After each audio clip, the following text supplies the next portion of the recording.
Le lieutenant général Thio Esongesa Christian s'est adressé aux militaires et policiers. Bonjour, je suis Raphaël Walukonga. Je suis ravi de m'associer à SendWave, une application de transfert d'argent qui vous permet de transférer de l'argent en République démocratique du Congo sans frais. Vos proches pourront récupérer de l'argent en République démocratique du Congo via M-Pesa, Orange Money, Airtel Money ou auprès de l'agence Union Express la plus proche de chez eux. En collaboration avec SendWave, je vous offre un crédit gratuit de 10 $ à utiliser lors de votre premier transfert. Téléchargez l'application SendWave et utilisez mon code promo INFO243 pour obtenir vos 10 $ offerts. En mission de commandement et de contrôle à Lubumbashi dans la province du Haut-Katanga, le chef d'état-major général de FARDC a présidé ce lundi 21 août 2023 une parade mixte FARDC police nationale congolaise au camp-major Vang. À cette occasion, le lieutenant général Thio Esongesa Christian s'est adressé aux militaires et policiers réunis à la parade de ces camps militaires. La loyauté, le patriotisme ainsi que la discipline militaire ont constitué le point clé de son adresse. Par ailleurs, le chef d'état-major général a de nouveau interdit toute présence des militaires de cette partie du territoire dans les carrés miniers, mais également dans la protection des Indo-Pakistanais. Le général Thio a également présenté aux militaires la nouvelle tenue de combat de FARDC qui sera dotée bientôt dans la garnison de Lubumbashi et a appelé les policiers et militaires à une franche collaboration. Le patriotisme, la loyauté. Et à la soldat, et à la policier, et c'est d'abord pour renouveler loyauté envers le commandant suprême. Parce que tous les patriotes, tout mon salaire à soldat, mon salaire à police, et c'est de protéger la population. Et ça parmi ma mission, la mission, voilà, Yariboso.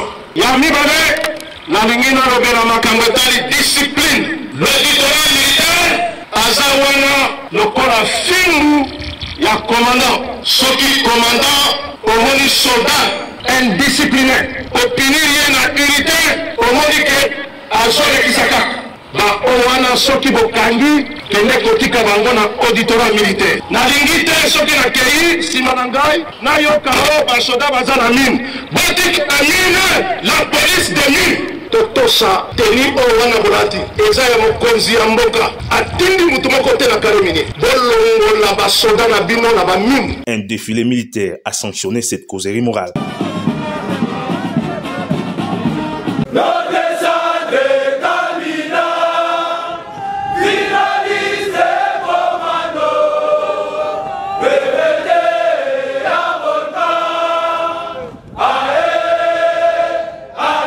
Le lieutenant général Thio Esongesa Christian effectue depuis ce mercredi 16 août 2023 une mission d'inspection et d'évaluation de l'état d'avancement de la formation de près de 12 000 recrues au centre d'instruction de Kamina dans la province du Holomami. À sa descente d'avion à l'aéroport international de la base militaire de Kamina, le chef d'état-major général a été accueilli par le commandant adjoint de la deuxième zone de défense, entouré du commandant de la base militaire de Kamina, du commandant du centre d'instruction de Kamina et de membres du comité provincial de sécurité du Holomami. Aussitôt arrivé, le lieutenant général Thio Esongesa Christian s'est rendu à l'état-major de la base de Kamina où il s'est imprégné de l'évolution de la formation de ces jeunes qui ont répondu à l'appel à la mobilisation générale lancée par le commandant suprême. Prenant la parole, le chef d'état-major général a annoncé aux officiers de la garnison de la base de Kamina la dotation imminente de la nouvelle tenue de combat de FARDC après le contrôle de l'inspectorat général et a transmis les salutations et les encouragements du président de la République, chef de l'État, commandant suprême des FARDC, Félix-Antoine Tshisekedi Tshilombo. Dans le cadre de l'amélioration des conditions de travail des instructeurs, le chef d'état-major général des FARDC a annoncé la décision du commandant suprême d'améliorer leurs primes, augmentées de 100 $. Ce même mercredi, il s'est adressé aux recrues et aux cadres instructeurs réunis à la parade du CI Kamina. Dans sa causerie morale, le lieutenant général Thio leur a transmis les salutations et les encouragements du commandant suprême Félix-Antoine Tshisekedi pour leur détermination de défendre la nation et leur endurance tout en prêchant la discipline sous toutes ses formes. Il a à cette occasion présenté aux recrues leur nouveau commandant, les généraux de brigade Djanga.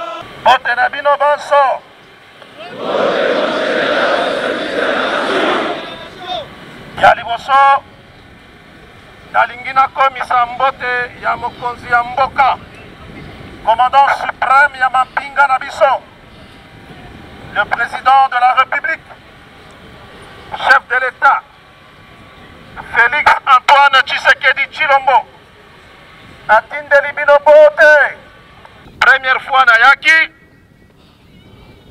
je pense il y a de cela 7 mois. De Sololaki, Lelo, Nayeli Soussou pour la 2e fois, Nazo Tala Bilongi Nabino Tango Nazo passé troupe en revue, na comprendre que Bobeli, Bokomi ba soda. Avant na banda, à part Mbote ya Mokonzi, na Lingina Lobela, discipline. Na ba moi oyo bosali na centre. Esengeli bozala discipliné. Discipline nde ezo caractériser yo soldat. Tango instructeur alobi na yo fanda na se. Tango alobi na yo telema. Tango alobi na yo bandambang. Nazo profiter ko présenter bino commandant na bino ya sika. O banda lelo. Remise et reprise ezo salema lelo. Commandant CI Yassika, général Djanga. Dekamina, le chef d'état-major général, se rendra au centre d'instruction de Moura via Lubumbashi pour une mission analogue.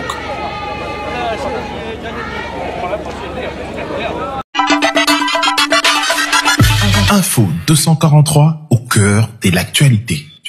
Après 30 ans, ndenge domesana komona ba activité oyozalaki ya ba paracommando, ba exercice aéroporté et lelo ezongi encore une fois de plus ezali bongo signal moko ya ko tuna mituna ebele ya ko solola lelo to ko meka ko tuna mituna wana nyonso autour na makambo pe etali recrutement na kati ya force armée congolaise. Mesdames et messieurs, bonjour et bienvenue dans cette nouvelle édition. To ko sembola ba question d'actualité wana nyonso nanani na porte-parole ya armée Mwanamboka général Sylvain Ekenge Mbote. Mon général. Alors, Motuna, il y a Liboso, ils allaient 30 ans après, Tomoni ba exercice aéroporté, il y a ba paracommando. Pourquoi 30 ans de yango ezongi les sous ils ont une date moro significative aux aïe qui a indépendance na biso. Nyonso ne ngoloba ke mokonzi mboka commandant suprême Mpinga biso alinga zongisa makambo nyonso na nzela. Soki toza ba problème mwa mingi eza po mosala biso Mpinga eza ki penza lisusu na nzela te. Tomonaki bato bauti o bauti na groupe boye o bauti na composante boye basangani tosali mélange ya ba composante et tobosanaki o babenga na lopoto les fondamentaux de l'armée. Armée Mpinga eza na makambo yango esalaka soki eza ko teya bato eza ka lolengi ya koteya oyo baraza ko respecter yango et puis na Mpinga eza basoda so bazaka lolengi moko te basoda babundaka na mai bazali basoda babundaka na mokili bazali bapo na mokili bazana ba commando bazana ba parachutiste bazana ba mutsupe bazana ba paracommando, c'est-à-dire à la fois commando et parachutiste. Pour la plupart des cas c'est comme ça. On sous babundaka na ba ngomba ba mutsu basala combat ya kati ya zamba la spécialiste ya combat de jungle toza batebele ba mutsu babundaka na mai ba commando marin et biloko nyonso na tobosa ki yango pendant un certain temps. Nde mokonzi mboka tango aye susini ya liboso azongisa ba fondamentaux wana formation salema malamu et puis unité na unité ezonga na esika yango monaki recrutement et salemaki ya makasi abengaki bana mboka baya kukuta biso na kati ya armée baye ebele tokolobela yango mpe tomoni sika lolenge nini makambo ibandi kozonga malembe po toza pressé te tozokendaka malembe po tozongisa armée na biso ekoma na esika ezalaka tango ya maréchal Mobutu bande koloba na kotia mayele na ngai na ba beret vert ba beret rouge ba fantassin il faut tozala na ba structure nyonso wana chose à sortir à Soudan et Soudan et Zonga. Et moi, on a qui le 30 juin, tu inauguré sous le centre d'entraînement et troupes aéroportées au Monaki et tu vas paracommando, Zonga sous le Bango, formation au Koba et puis Initiana, beaucoup de Kassango, opérationnel. Alors, Tolobi, 30 ans, donc bilingue, bah, côté la biso, bah, passionné, pe na makamata limbo canabiso, bah, éviter, bah, paracommando, en gros, aéroporté, et bah, ça, ramosala nini. Na mon poussé aujourd'hui, besoin, en gros, que c'est faire ressentir na niveau nini aujourd'hui, pour que t'oses faire renaître unité, wana. Tout ça, spécial. Tout ça, Bitumba, boyebi ke mbo canabiso, ils ont agressé, et puis, armée, za kosa, mosala, malgré tout, malgré, bah, difficulté, tout ça, na yango, mais armée za kosa musala na yango mais bongaki tozala ba unité oyo a mampinga eoki kozala na yango ba unité commando ba paracommando ba unité ya combat de jungle unité ya combat montagne ba fusilier marin ba commando nyonso na ezala pour que tout ça la différence musala ya ba paracommando ezali nini bango bazalaka soki likama eza esika moko soki monguna azali esika moko bazwi bango soit bake koparachuter bango nsima ya monguna neti machin asaka na shaba 1 ça c'est les abatants ya terrorisme na guerre ya Katanga à l'époque guerre ya 6 jours guerre ya 80 jours wamaki général Mayele na batonaye bakeko larguer bango na Kolwezi et puis ils ont fait bango ba yaka soki ba larguer bango ba saisir objectif so ba conquérir objectif infanterie et quoi occuper bango ba se dégager bango eza unité mo que ça la différence où il y a et ça ka ba raid et ça la ka ba coup de poing otebenga na lopo na maloba ya biso monoko ya biso ya basoda ndenge wana soki basali une action baza na 48 heures tout au plus 72 heures infanterie ye et komboli bango balombe infanterie et occupé bango basaka les actions spéciales donc ba unité moko spéciale neti na camp de toza ba terroriste exactement alors voilà. Motu olobi eloko moko ya motu ya attirer attention na biso makasi ezali fondamentaux ya armée.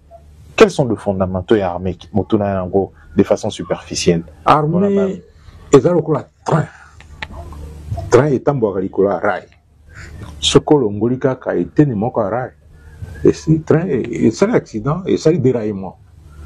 Armée kobanda na recrutement ezalaka mibeko na yango barecrutaka lolenge nini bacondition ya recrutement ezalaka nini pour que mon soldat civil aille à se faire enrôler et puis recruter alandaka bacondition auto armée ezalaka exiger toyebi ke chaque année bato faut akende ya retraite chaque année il faut recrutement esalemaka fondamental ya liboso sango wana. Et puis, ceux qui vont recruter, ma condition à formation, il faut que former la matière didactique et puis durer la formation, quelles sont les matières où va former Kabato. Ce qu'on aussi première phase, comme la deuxième phase, ce qu'on aussi formation à centre d'instruction, après on ça nini. Il faut équipement, entraînement, ezala. Et puis, Bolombe, dans centre d'instruction, comme dans centre d'entraînement, pour préparer bien le combat. Et en plus de ça, d'autres fondamentaux, c'est quoi? Comment Mboka Nabiso, Mboka Mouna, le RDC, et Zanga Bainité Paracommando. Depuis 30 ans, tous en Bangote. Et ça, Kozanga ba fondamentaux et armée. Et Mboka Nabiso, Bozana ba force spécialité. Mboka Nabiso, Bozala na ba unité spécialisée na ba combat, puisque Bitumba, Oya Zamba, eza bitumba ya savane te bitumba ya ngomba eza bitumba ya plaine te bitumba ya mai eza bitumba ya likolo te bitumba ya mai eza bitumba ya mabele te donc esika na esika baza na baspécialiste oyo babundaka na bisika wana yango wana nde mokonzi ya mboka ntanga ye réunion à Liboso, et là qui n'a armée. Et puis, armée va bicher là. Au commis, yo za moto, ayebi makamboana, tala eloko osama, tala eloko osama. Yepe andimi ango, nde tozosala ango, sika sikoyo, tozongisa ndenge armée ezalaka, une armée classique ezalaka. Yango na toza kobunda likolo oyo, formation eza kosalema na bacentre d'instruction, na bacentre d'entraînement, et puis toza kokoba na kozongisaka armée na nzela pour que lobby ya musika te, lobby eza koya moto ya kosaka national RDC. Alors wana ezali nani makambo ya ba bilenge misusu pe batunaki biso motuna par rapport à émission tosalaki récemment, ba misusu basali aviation na libanda ya mboka na biso, bazali na moins de 25 ans, ba ina posa quand même baya na nani na biso, ce que bazali pe ba bienvenue pour na aviation militaire. Yo sali aviation civile, sali aviation militaire te. Ce que sali aviation civile, au sali aviation militaire te. Okoya samedi, dimanche, concours ezalaki et admission à l'école militaire. Ils ont manqué cette occasion-là. C'est pas trop tard.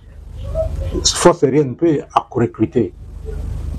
Si la personne de force aérienne a recruté, quelqu'un se fait enregistrer dans la force aérienne. Ce qui a à Salaki Aviation déjà, et qui a moins de 30 ans, à aucune force aérienne a récupéré, tant qu'on a formé, pilote armé, pas qu'on incorpore, tout est cause à la. Il y a cause ici dans ma cambouille belé, parce que ça reconversion, mais reconversion dans ma cambouille aviation militaire, ils ont un peu compliqué, mais à cause ça la formation pour l'aviation militaire, soit avion de combat, soit avion de transport, soit hélicoptère à transport, soit hélicoptère à combat. Alors, moko makambo bandaki ozanga depuis un moment donné une armée pour un recrutement, est-ce que vous lancez en gros vraiment il y a une sur la force aérienne pezongi? Non, force aérienne nasi bientôt bazako banda recrutement les forces aériennes, les forces navales. Pour tout ça qui recrutement les qui pour na force terrestre. Hein, force aérienne bandaki recrutement au bilingue belé. Bah, répondre aux c'est qu'on a plus de 33 000 au bazar à centre d'instruction, tous ont visé 43, mais Bayaki, tous ont formé Bango comme fantassin, dans une unité spécialisée, il y a armée de terre, il y a force terrestre. Mais force, chez l'état-major général, ça s'appelle ça qu'instruction, et pas il y a chez l'état-major force navale, ça s'appelle ça qu'instruction, et pas chez l'état-major général, il y a le chef d'état-major et la force aérienne, pour que Bango puisse recruter des soldats qui se spécialisent pour la bitumba à côté de Bango. Ils ont des pilotes, ils ont des soldats qui battent l'aéroport, ils ont des soldats militaires, ils ont des mosusu, des armes antiaériennes, des radars pour l'aéroport. Il a un des mêmes côtés à force navale, il faut le mois prochain, je pense, bien dans Senza Oyo, et tout le monde a inauguré, patrouiller à l'outil France, et c'est comme déjà Naboma. Alors, Motuna, il y a recrutement, c'est comme beaucoup la mission émission à l'élo, donc sur la Makambo Oyo, il y a recrutement. Donc, comme ici, on a combien d'hommes, combien, il y a tout va répondre déjà à l'appel. 43 000 jeunes. Et nous avons profité pour nous, nous avons été là-bas, nous avons été recrutement si un tesor au Koba, il y a un centre de regroupement, l'embate, avion à Bissouza Kolokota Bango, dans un centre d'instruction. Oh, pour ça, il y a sous rejoindre Bango, il y a un directeur d'information, sélection, puis orientation à Bissou dans la région militaire, Bakuyamba Bango, recrutement, et ça pour Kobakaka. Nangunga, tout ça, Koloba, Naza, statistique, ils ont daté de 2 semaines. Les 2 semaines. Tout ça, déjà, 33 807. Mais toujours un chiffre aussi de dépasser en gros. Parce que dans le Gagna Benga, sous-chef d'état-major et administration générale qui sait, mais n'a été, mais n'a qu'un chiffre aussi de dépasser en gros. De se dépasser, au point que na Kitona, tout ça 9 713. Bazak on a déjà sur place. Bazak est belé. Bazak est 10 000 200 ans au président Kenaïkuna, comment suprême Kenaïkuna, mais parmi Bango, Bazou, Bamoussou, Bakot, n'a pas école d'infanterie, Bamoussou, Bakot, n'a école d'artillerie, Bamoussou, Bakot, n'a école de sous-officier. Et parmi Bango, Bakokisaki, inapte, parce que écarté, Bango, parce que c'est bon, mais tout tickel, c'est cas, pour compléter avec Bamoussou, tout tickel, 9713 na Kitona. Et c'est ce qui est entre les Kitona, parce que c'est sa formation. Dans le CI, Centre d'instruction à Lukusa, la Kisangani, Bazali déjà dans 3000, il y a 2 semaines, Bazali 3990. 3990 dans Kisangani, dans Lukusa, sans compter au Bazali, à peu près 2000. Bazana centre d'entraînement Baouma au Bazako suivre une formation et unité spéciale pour le centre d'entraînement Baouma. Toza na Kamina déjà na 12 258. Hein? Et Bazala qui est comment qui est Toza na Kamina de 14 000. Bakuma qui presque 14 000 mais Tolongola qui ba Mosusu na ba Mosusu ba uti bisika Mosusu totini ma on a centre d'entraînement ya Luama. Et alors, je connais les centres d'entraînement où on forme un commando, na Kindu, à quelques kilomètres na Kindu, ce sont les Belges, les Belges qui ont formé Bango,